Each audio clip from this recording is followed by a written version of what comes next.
এই গল্প এক শ্রমিকের। জগন শেঠলাল চন্দ্রের জমিতে কাজ করত।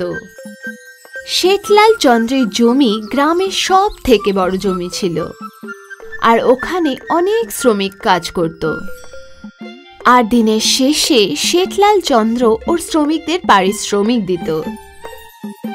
এমনিতে শেঠলাল চন্দ্র তো খুব ভালো মানুষ ছিলেন, কিন্তু উনি জমি দেখাশোনার জন্য কালিয়াকে রেখেছিলেন। আরে ও কমলা, কখন থেকে দেখছি বসে আছো? আরে অত আরাম করলে কিন্তু টাকা পাবে না, বুঝলে? আরে ভাই, আমার শরীর খারাপ। ও সব আমি জানি না, কাজে এসেছো তো কাজই করো। কালিয়া মাঝে মাঝে শ্রমিকদের কথা শোনাতো। একদিন জগন যখন ওর হাসুয়া দিয়ে ধান কাটছিল, তখন অন্য মনস্ক হতে হাসুয়াতে ওর হাত কেটে যায়। সব শ্রমিকরা ওর দিকে দৌড়ে আসে। এক মহিলা ওকে মলম লাগিয়ে দেয়। তারপর সব শ্রমিক কাজ করতে লাগে। কিছুক্ষণ পরে কালিয়া এলো। আরে জগন, কেন বসে আছো তুমি? ভাই, ওর হাতে চোট লেগেছে, কাঁচিতে কেটে গেছে। কাজ তো মন দিয়ে করবে না, আর পারিশ্রমিকও পুরোটাই চায়। আবার এনাদের ওষুধ কেনার টাকাও দাও। একদিন তো শেঠকে ভিখারি বানিয়ে ছাড়বে এরা। এইসব কথা শুনে জগনের খুব রাগ হলো, আর ও কাউকে কিছু না বলে বাড়ি চলে এলো। বাড়ি পৌঁছে জগন ওর বউকে সব কথা বলল। বেচারি চোট দেখে কাঁদতে থাকলো। আরে পাগলি, তুমি কেন কাঁদছো? এই চোট কয়েকদিনই ঠিক হয়ে যাবে।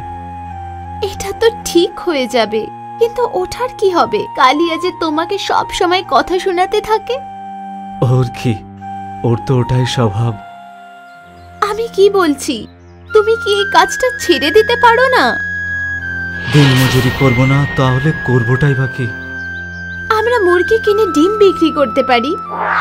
আর মুরগির জন্য টাকা কোথা থেকে আসবে? আমি আর কি করব বলো? বাপ ঠাকুরদাও তো আমার জন্য তেমন কিছু খাজানা ছেড়ে যায়নি না। মালা ওর হাত থেকে বালা আর কানের দুল খুলে দিল। গয়না শুধু শোভা বাড়ানোর জন্য নয়, অসময় কাজে প্রয়োজন আসে তাই জন্য। না না, এটা আমি নিতে পারবো না। মালা অনেক জোর করার পর জগন নিতে বাধ্য হয়। তারপর ওরা দুজনে একসাথে বাজারে যায়, আর একটা সোনার দোকানে গিয়ে গয়নাগুলো বন্ধক দেয়, আর ওরা 2000 টাকা পায়। তারপর এক মুরগির দোকানে গেল।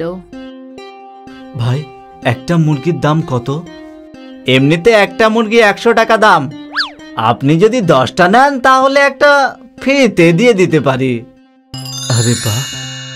জগন দোকানদারকে 1000 টাকা দিল, আর দোকানদার জগনকে একটা বড় ঝুড়িতে 10টা মুরগি আর একটা মোরগ ভরে দিল। তারপর মালা আর জগন বাড়ি এলো, আর বাঁশের টুকরো দিয়ে মুরগিদের জন্য একটা ঘর বানালো। মুরগির ভেতরে খেলা করতে দেখে মালা আর জগন খুব খুশি ছিল। পরের দিন মালা মুরগির সব ডিমগুলো এক জায়গাতে করলো, আর জগন ওই ডিমগুলো বাজারে এক দোকানদারের কাছে নিয়ে গেল, আর ওকে 10টা ডিমে 30 টাকা পেত। এটা ওদের প্রতিদিনের কাজ ছিল। 1 মাস কেটে গেল, আর জগন ওর 1 মাসের লাভের টাকা গুনতে লাগলো। একদিনের 30 টাকা আর মাসে 900 টাকা হয়। আর তুমি মজুরি পেতে 500 টাকা। আমি ভাবছিলাম কিছু টাকা সোনার দোকানে দিয়ে আসি। না না, যে টাকাটা বেশি আছে ওটা দিয়ে আরো মুরগি কিনে নিয়ে আসবো, আরো বেশি লাভ হবে আমাদের। জগন মালার কথা শুনে নিল, আর ও দোকান থেকে 5টা মুরগি কিনে নিয়ে এলো। এবার ওরা রোজ 15টা করে ডিম পেত। এই সব দেখে মালা খুব খুশি হলো। পরের মাস যখন জগন হিসাব করতে বসলো, তো একদিনে 45 টাকা আর মাসে 1350 টাকা। আরে বাপরে! জগন অঙ্ক বুঝে গেল।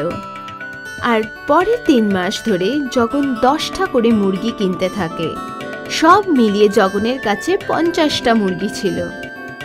এবার থেকেও রোজ 150 টাকা করে পেত, আর এটা দেখে ও খুব খুশি ছিল।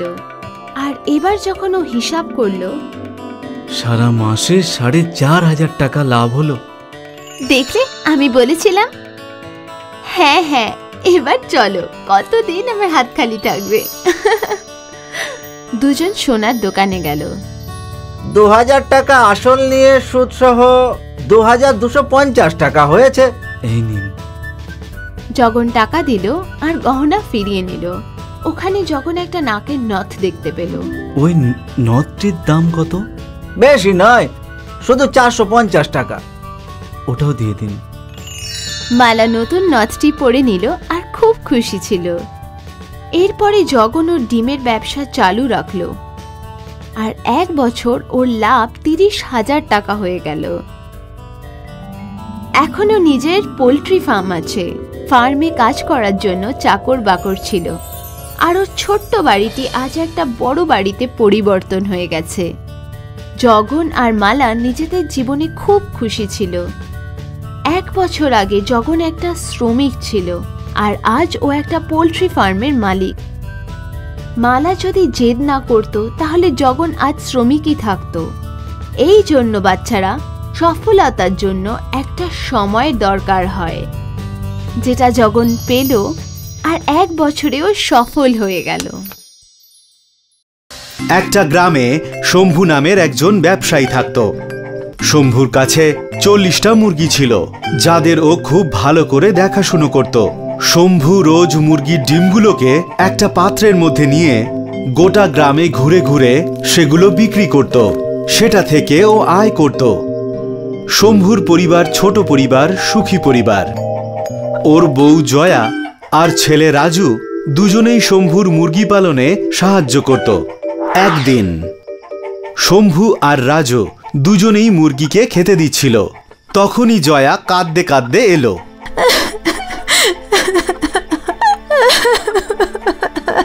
কি হয়েছে? তুমি কাঁদছো কেন?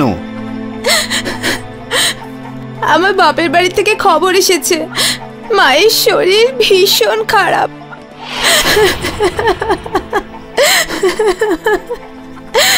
আরে, আমাদের যাওয়া উচিত, কিন্তু এই মুরগিগুলোর কে দেখাশোনা করবে? বাবা, মুরগিগুলোর দেখাশোনা আমি করব। তোমরা দুজন যাও আর দিদিমাকে দেখে এসো। কিন্তু বাবা, তুমি একা থাকবে কি করে?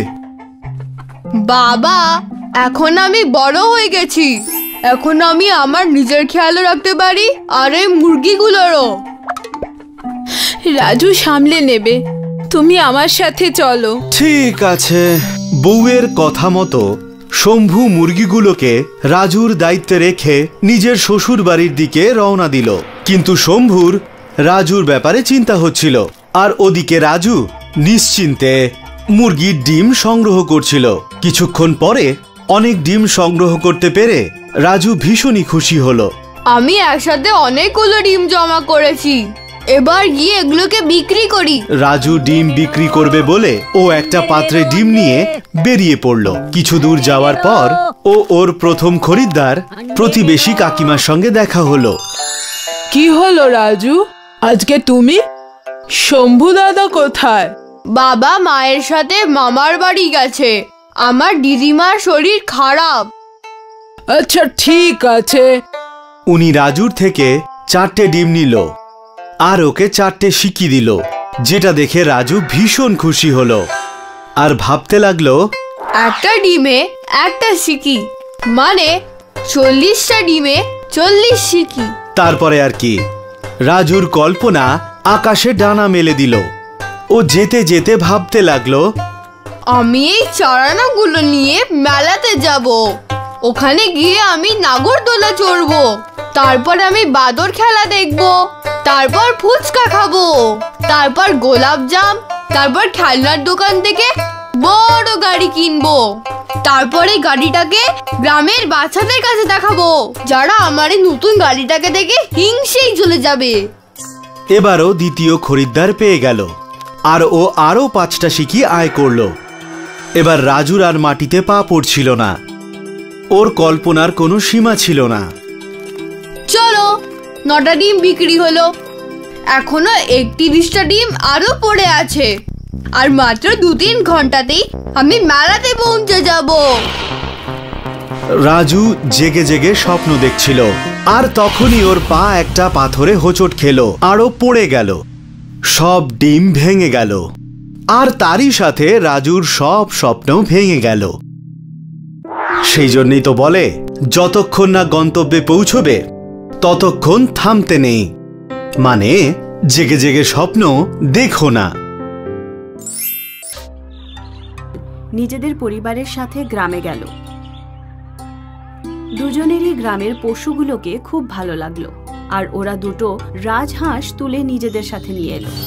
শুরুতে করণ আর কুনাল দুজনেই রাজহাঁসকে খুব ভালোবাসতো, কিন্তু আস্তে আস্তে কুনালের ওদের প্রতি ব্যবহার বদলাতে লাগলো। কারণ তোমার এই রাজহাঁস চুপ করে না কেন? আমি শুনতেই পারছি না। আমরা দুজনে মিলে নিয়ে এসেছি না, রাজহাঁস এখন চিৎকার করছে, কোলে আমার রাজহাঁস হয়ে গেল। চুপ করো তুমি, আর নিজে রাজহাঁসটাকে চুপ করাও।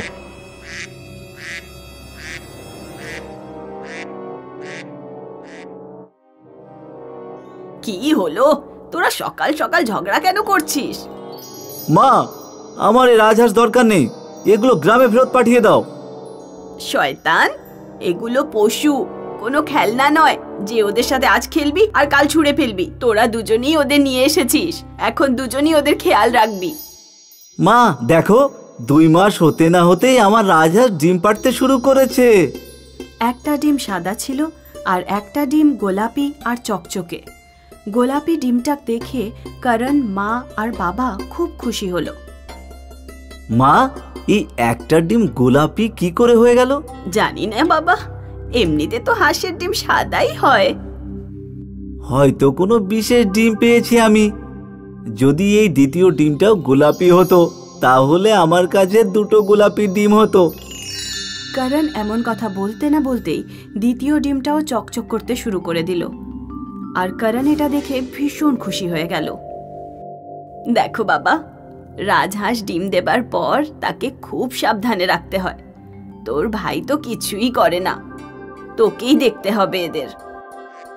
কুনালের হাঁসগুলোকে বিরক্ত করা বন্ধ হলো না, আর এখন হাঁসগুলো কুনালকে দেখলে ভয় পেয়ে চিৎকার করতে থাকে। কুনাল হাঁসগুলোকে বিরক্ত করত, হাঁসগুলো ভয় পেয়ে চিৎকার করত, আর কুনাল ওদের দেখে হাসতে থাকত। কুনাল, নিজের শয়তানি বন্ধ করো, না হলে আমি মাকে সব বলে দেবো। মাকে বলে দেবো, কারণ তোমার হাঁসের প্যাক প্যাক আমাকে টিভি দেখতে পাচ্ছি না, আর তোমার খিচখিচ আমাকে বাঁচতে দিচ্ছে না। যদি আমি তোমাকেও চুপ করাতে পারতাম। করণের হাতে গোলাপি ডিমটা ছিল, আর ও এই কথা বলতে বলতেই কুনাল চুপ করে গেল। ও কিছু বলতে চেষ্টা করছিল, কিন্তু ওর মুখ থেকে শব্দ বেরোচ্ছিল না। ও হাত নাড়িয়ে নাড়িয়ে জোকারের মতো কথা বলতে থাকলো, কিন্তু কোনো শব্দ বেরোলো না। করণ এটা দেখে জোরে জোরে হাসতে লাগলো। কুনাল খেলতে গিয়ে করণের প্রিয় ব্যাট ভেঙে ফেলেছিল, কিন্তু গোলাপি ডিমের সাহায্যে ব্যাট আবার জোড়া লেগে গেল।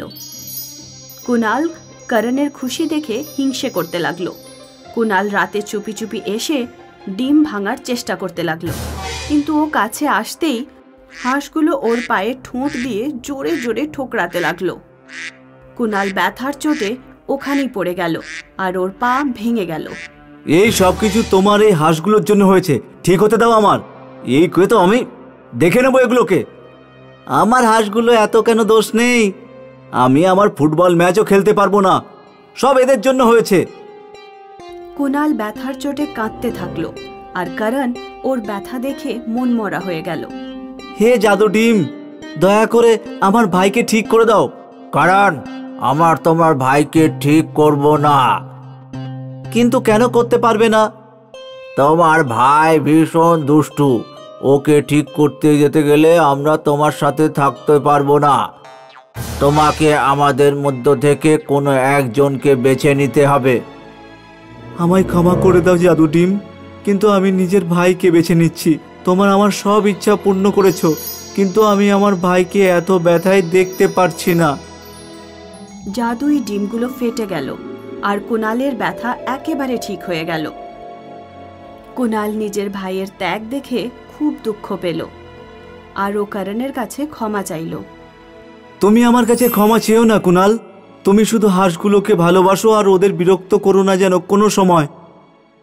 কিছু মাস কেটে গেল আর হাঁস আবার ডিম দেওয়া শুরু করলো। এইবার করণ আর কুনাল দুজনেই হাঁসগুলোর খুব যত্ন করেছিল আর খুব ভালোবেসেছিল। দুটো রাজহাঁস দুটো জাদুই ডিম পেড়েছিল আর তার থেকে দুই ভাই খুশিতে নিজের ইচ্ছা পূরণ করতে থাকলো। অজয় তার বাবা মার একমাত্র ছেলে ছিল। তিনজনে মিলে খেতে কাজ করত। কিছুদিন আগেই অজয়ের বাবা মার মৃত্যু হয়। তারপর অজয় পুরো একা হয়ে যায়। মা বাবা চলে যাওয়ার পর আমার মনে হচ্ছে আমার সমস্ত কিছু শেষ হয়ে গেছে। আমি বুঝতে পারছি অজয়, কতটা একা হয়ে গেলাম আমি। বাড়ি সামলাবো নাকি ক্ষেত বুঝতেই পারছি না। আচ্ছা, তোমার গ্যাস খারাপ হয়েছিল না? তুমি ঠিক করিয়েছিলে? না ভাই, গ্যাস ঠিক করার মতো অত টাকা নেই। ভাবছি নিজের জন্য একটা উনুন বানিয়ে নেব। অজয় তার নিজের জন্য একটি উনুন বানায়। ব্যাস কিছুদিন তো একটু উনুনে খাবার তৈরি হোক, তারপর নতুন গ্যাস কিনে নেবো খুনি।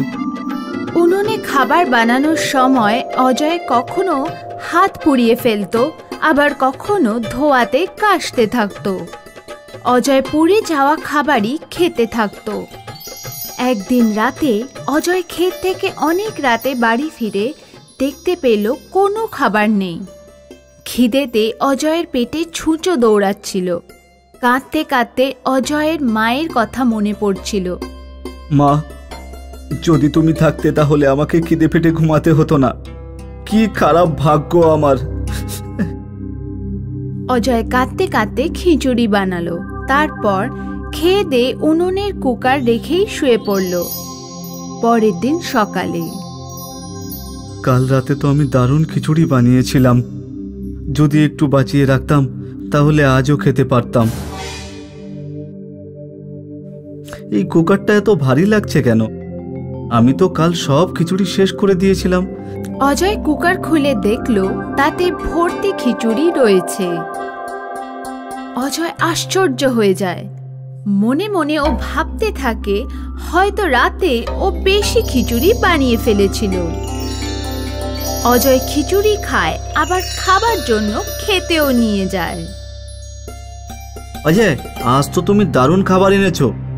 এবার মনে হয় খাবার বানানো তুমি শিখে গেছো।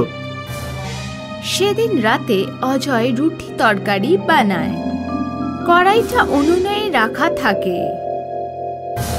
অজয় খাবার খেয়ে যখন কড়াইটা উনুন থেকে নামায় তখন দেখে কড়াই আবার তরকারিতে ভর্তি। আজ তো আমি এত তরকারি বানাইনি।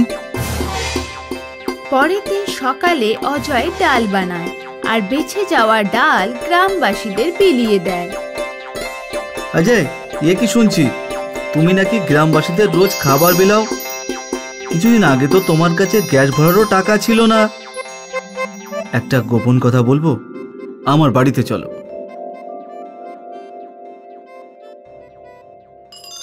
দেখো, এটা আমার জাদু উনুন। এতে খাবার বানালে বাসনের খাবার কখনো একেবারে শেষই হয় না। তুমি একমাত্র উনুন থেকে বাসন নামালেই আবার খাবার শেষ হয়। এটা তো দুর্দান্ত ব্যাপার। কিন্তু তুমি গ্রামবাসীদের ফ্রিতে খাবার কেন দিচ্ছ? তুমি এর জন্য টাকা চাইতে পারো, ধনী হয়ে যাবে তুমি। না জয়, আমি ধনী হতে চাই না। আমার খারাপ সময়ে উনুন আমাকে অনেক সাহায্য করেছে। আমি চাই এর সাহায্যে যাদের প্রয়োজন তাদের আমি যেন সাহায্য করতে পারি। তুমি কি বোকা নাকি? আমি বলছি একটা হোটেল খোলো। আমি তোমার বন্ধু অজয়, তোমার ভালোর জন্যই বলছি। জয় আর অজয় মিলে একটা হোটেল খুলল। ওদের দারুণ রোজগার হতে থাকলো। বেশি না খেটেই টাকা আসতে দেখে জয় লোভী হয়ে পড়ল আর উনুনটা কবজা করার কথা ভাবতে থাকলো। অজয়, কখনো ভেবেছো যে আমরা একটা উনুনের মাধ্যমে যখন এত কামাচ্ছি তখন দুটো উনুনে কত বেশি কামাতে পারবো? কিন্তু জয়, এর কি গ্যারান্টি আছে যে দ্বিতীয় উনুনটাও জাদুর উনুনই হবে? তুমি একবার বানিয়ে তো দেখো, কে জানে তোমার জাদুর কাজ করতে পারে। অজয় আরো একটা উনুন বানায়, কিন্তু যখনই কাঠে আগুন দিয়ে উনুনটা জ্বালানো হয় তখনই ওটা ফেটে যায়। এটা কি হলো? এমন কি করে দিলে তুমি এই উনুনে? আমি তো তেমনই করেই বানালাম, যেমন আগের বারের উনুনটা বানিয়েছিলাম। কাল আবার বানিও। অজয় আরেকটা উনুন বানালো আর সেটাও ফেটে গেল। জয় রাগ হয়ে যায় আর ও অজয়ের উপরে চেঁচিয়ে ওঠে। একটা উনুন তুমি ঠিক করে বানাতে পারো না তো কি হয়েছে? একটা উনুন তো তোমার কাছেই আছে। বেশি টাকার লোভে তুমি পাগল হয়ে গেছো। লোভী তুমি হয়ে গেছো অজয়। তুমি চাও না আমাদের আর একটা উনুন হোক, এই জন্য তুমি ভুলভাল উনুন বানাচ্ছ। অজয় ওখান থেকে বেরিয়ে গেল। অজয় লোভীও ছিল না আর জয় থেকে তার টাকা লুকোনোর চেষ্টাও করত। ও ভাবলো ও আবার একটা উনুন বানাবে আর এটাই হবে ওর শেষ উনুন। যদি এটাও আগুনে ফেটে যায় তো প্রথম উনুনটা জয়কে দিয়ে ও আবার খেতে ফিরে যাবে। অজয় একদম প্রথম উনুনের মতো একটা উনুন বানালো আর হোটেলে রেখে শুয়ে পড়ল। এই অজয় আমার সব স্বপ্নে জল ঢেলে দেবে। ওর ভরসায় থাকলে আমি কখনো শহরে গিয়ে টাকা কামাতে পারবো না। জয় দেখলো হোটেলের কিচেনে উনুন রাখা আছে। ও উনুন নিয়ে নিজের বাড়ি চলে গেল। পরের দিন সকালে, অজয় ওঠো, ওঠো অজয়, ওঠো। হ্যাঁ, কি হলো? জয় গ্রাম ছেড়ে পালিয়ে গেছে। কি? জয়ের গোটা বাড়ি ফাঁকা। নিজের জিনিসপত্র বেঁধে ছেড়ে শহরের দিকে যেতে দেখা গেল। লোকেরা বলছিল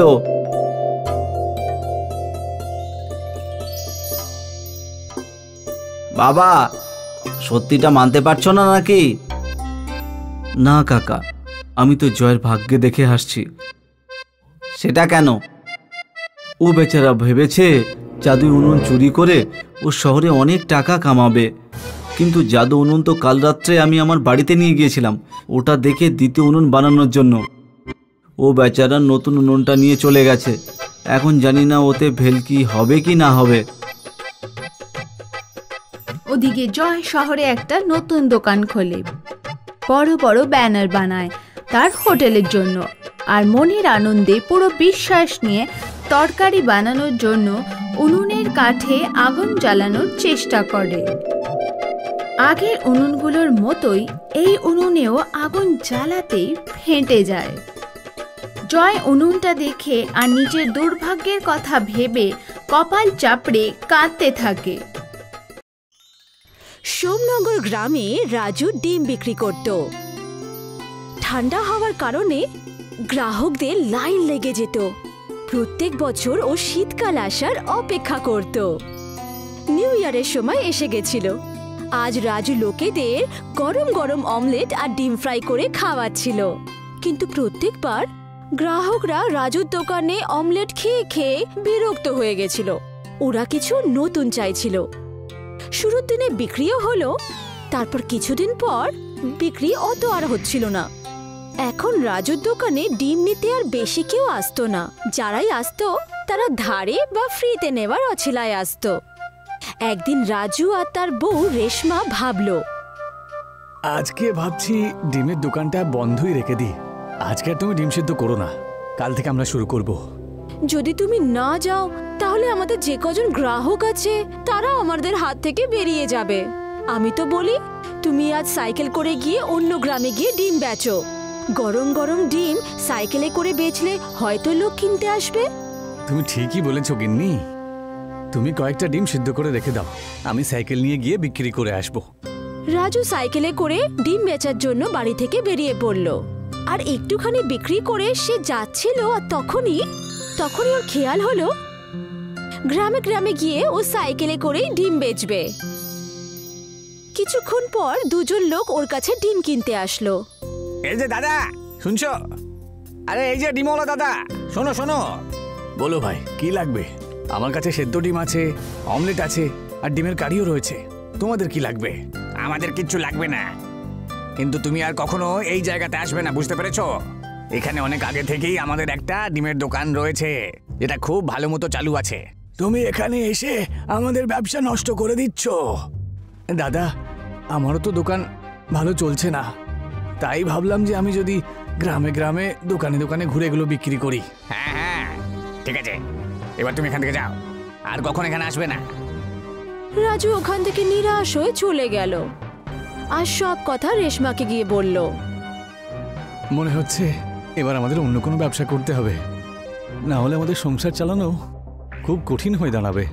কিন্তু আমরা এসব ছাড়া আর করবোইটা বা কি? এত বছর ধরে তো ডিমের দোকানই চালাচ্ছি আমরা। তুমি যদি এইটাও ছেড়ে দাও তাহলে তো কিছু বাঁচবেই না। রাজু এই দিন নিরাশ হয়ে ঘুমিয়ে পড়ল আর কোনো একটা আইডিয়া খোঁজার চেষ্টা করতে লাগলো। এই যে শুনছো, আরে কোথায় গেলে? হ্যাঁ আসছি, বলো কি হয়েছে? আচ্ছা, যদি আমরা আমাদের ডিমের দাম কম করে দিই তাহলে হয়তো লোকেরা আমাদের ডিম কিনবেই কিনবে। কিন্তু আমাদের ডিম তো প্রথম থেকেই সস্তা। দাম যদি আরো কমিয়ে দাও তাহলে তো কোনো মুনাফাই থাকবে না, আমাদের পুরো পরিশ্রম বরবাদ হয়ে যাবে। রাজু আর রেশমা বসে বসে নিজেদের ডিমের ব্যবসা কি করে বাড়ানো যায় সেসব নিয়ে চিন্তা ভাবনা শুরু করলো, কিন্তু কোনো ফল হচ্ছিল না। আমার কাছে একটা উপায় আছে।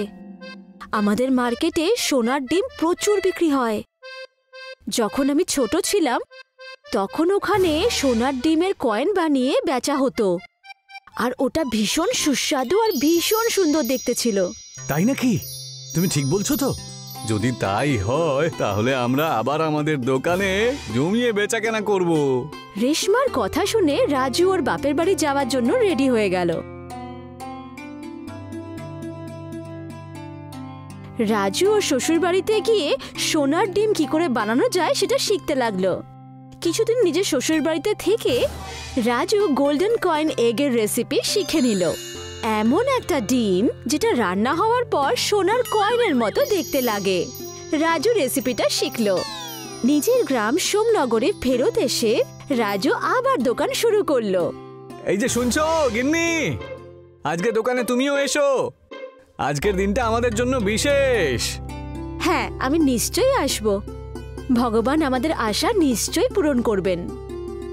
রাজু আর রেশমা এই নতুন রেসিপি নিজের দোকানে শুরু করে দিল, আর যেরকমই ওরা ভেবেছিল সেরকমই হলো। প্রথম দিনের শুরুতেই ওদের প্রচুর বিক্রি হলো। আস্তে আস্তে পুরো শহর আর গ্রামে সোনার কয়েনের খবর ছড়িয়ে পড়ল। প্রথম মাসেই ওরা সারা বছরের মুনাফা করে নিয়েছিল। নিউ ইয়ারের সময় এসে গেছিল। দুজন ভীষণ খুশি ছিল, কিন্তু সঞ্জয় আর তার স্ত্রী নিতা এসব দেখে একদম খুশি ছিল না। সঞ্জয় রাজুর সাথে নিজের সিঙ্গারার দোকান লাগাতো। রাজুর ডিমের দোকানে ভিড় হওয়ার কারণে সঞ্জয় হিংসে করতে লাগলো। দেখছো গিন্নি, এই ব্যাটা রাজু তো দেখছি সবাইকে ওর ডিম খেতে বাধ্য করে দিয়েছে। আর নয় তো কি, আমাদের ব্যবসা তো শেষ হয়ে যাবে। এই রাজুর না একটা ব্যবস্থা করতেই হবে আমাকে।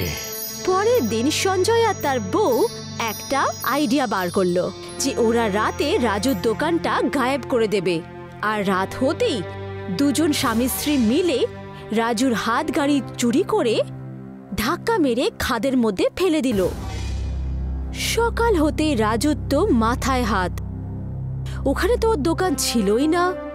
রাজু আর রেশমার তো কেঁদে কেঁদে খারাপ অবস্থা হয়ে গেল। ওরা দুজন একদমই ভেঙে পড়েছিল। দুজনেই হতাশ হয়ে বাড়ি ফিরে আসলো। রাজু বলতে লাগলো, আমাদের সাথে সব কি হচ্ছে? ঈশ্বর কেন এরকম করছেন? এখনো কিচ্ছু শেষ হয়ে যায়নি। আমরা এখনো আমাদের ব্যবসা আবার শুরু করতে পারি। যে কোনো জিনিস শুরু করলে এরকম নজর লেগে যায়।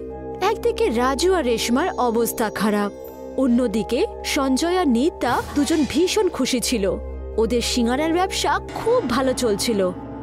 রাজু আর রেশমা পুরো ব্যাপারটা বুঝে গেল। ওরা বুঝতে পেরে গেছিল যে এই সব কিছু যা ঘটেছে এর পেছনে সঞ্জয় আর নিতার হাত রয়েছে। আমরা যদি আবার আমাদের দোকান বানাতে চাই তাহলে তো সময় আর টাকা দুটোই তো লাগবে, আর ততদিনে তো ঠান্ডাও চলে যাবে। আমরা যদি আমাদের বাড়িতেই এই ব্যবসা আবার শুরু করে দিই, এতে আমাদের গ্রাহক আমাদের কাছেই থাকবে, আর তারপর কিছু পয়সা জমা করে পরের সিজনে আমরা আবার হাতগাড়ি বার করতে পারবো। রাজু আর রেশমা নিজেদের বাড়িতেই নিজেদের ডিমের ব্যবসা শুরু করে দিল। বড় বড় পোস্টার লাগিয়ে ওদের ব্যবসা ভালোই চলতে লাগলো। তুমি একদম ঠিক কথাই বলেছিলে। দেখো, আমাদের দোকানে আবার ভালো রকম বেচাকেনা শুরু হয়েছে। রাজু আর রেশমার ঘরের দোকান দেখে সঞ্জয় আর নিতা ভীষণ বিরক্ত হলো আর ওদের সিঙ্গারার দোকান বন্ধ হয়ে গেল। ধীরে ধীরে ওদের দোকানের গ্রাহকও রাজুর দোকানের ডিম খেতে শুরু করলো।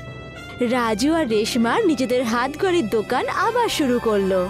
দেখতেই দেখতে ওদের গোল্ডেন কয়েন এগস পুরো শহরে ফেমাস হয়ে গেল।